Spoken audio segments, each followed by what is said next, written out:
Now, this is a 1938 LaSalle. There are many who say it was the car that saved Cadillac.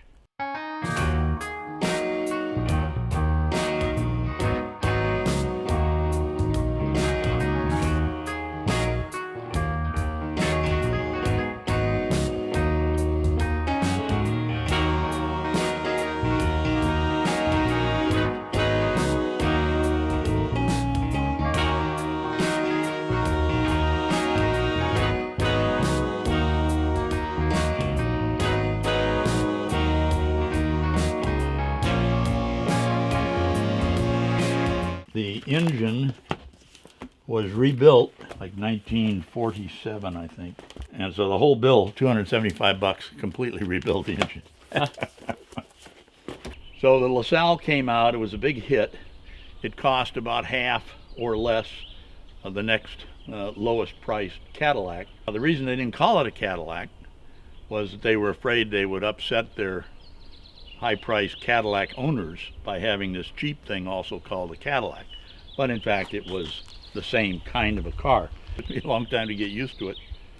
But in fact, once you start admiring the styling, the very narrow hood, very narrow radiator grille, one of the first times for General Motors that they mounted the headlights onto the fenders rather than sticking them on either side. And then I'll lift the trunk lid in a minute, but you'll see opens like an alligator rather than the clam shell type. The hood ornament on this one was a torpedo, which by today's standard seems a little hokey. To open the hood, you push up on the rocket. The engine is a flathead V8. This one about 150 horsepower, same as the Cadillac. The pistons in it are now a little larger than they were originally. So in late 1937, my father's uncle, I guess he's my great uncle, went to Don Lee Cadillac, which was the largest Cadillac dealer in Southern California. And he bought this car that's still, you can make out Don Lee LA 112937. I've asked others in the Cadillac Club, and none of them have ever seen anything like that before. Two other things maybe of interest under the hood. The car didn't come with an oil filter, so I had that added. In 1950, my cousin, who inherited it from his father, bought what is a Marvel mystery oil dispenser. But in this case, I left it on the engine, and it's calibrated to drip Marvel mystery oil into the intake manifold, and thereby supposedly lubricate the top end of the flathead and make it last a little longer. Now, this car is as is, all original. I took it out of their garage, same garage it sat in for 75 years. And it's got 180,000 miles on it with nothing different except the engine rebuilt, which wasn't the first time it had been rebuilt. Four-door, what they used to call suicide doors. Not real fancy by today's standards. A lot of leg room in the back. Didn't come this way, although it kind of looks neat.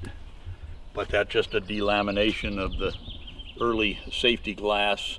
The only bad part about the trunk is you got to have the key out of the ignition. A tire in there came from Pep Boys about 1950, the spare tire. In the early days when you went across the desert, you did it like that, because you couldn't make it from here to Needles without replenishing the radiator. Today it's a little scary to drive on the freeway, but we can go find out.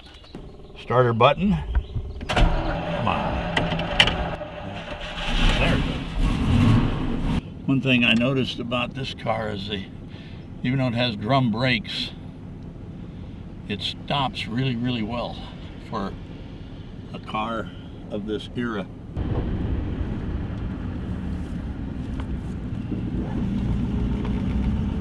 And the only thing I'd like to have a little better is some of the slop out of the steering. If you're not used to what the car is going to do, you won't anticipate needing to turn, and you got to take up some slack before the wheels start to move. You got to see, not that much. No air conditioning, no heating. Temperature and oil pressure